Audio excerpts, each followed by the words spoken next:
Hello everyone, good morning. তো কেমন আছো তোমরা সবাই? তো আজকে হচ্ছে দোল পূর্ণিমা, তাই শুভ দোল যাত্রার অনেক অনেক অনেক শুভেচ্ছা। তোমরা ভালো করে দোল এনজয় করো, চুটিয়ে রং খেলো।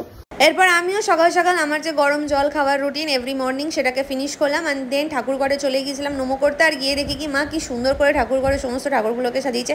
স্পেশালি গোপুকে তো জাস্ট চেনাই যাচ্ছিল না। এরপরে একে একে সমস্ত ঠাকুরকে নমো করলাম। প্রথমে যোগু দাদাকে দিয়ে স্টার্ট করে দেন মা শারদাকে আবির দিলাম, তারপরে দিলাম বাপির পায়ে আবির। এরপরে মা বড় পিসির সাথে আবির দেওয়া কমপ্লিট করলাম। ছোটো থেকেই দোলের দিনটা আমার এইভাবেই শুরু হয়। এরপরে করে নিয়েছিলাম ব্রেকফাস্ট। ছিল হচ্ছে ব্রেকফাস্টে পরোটা আর আলু চচ্চড়ি। আমি করেছিলাম বলে বড় পিসিকে পাগল করে দিচ্ছিলাম জানার জন্য কেমন হয়েছে। তারপরে প্ল্যান হয়েছিল বনির সাথে একটুখানি ফটো তুলবো বলে, তো তার জন্যই রেডি হয়ে গিয়েছিলাম।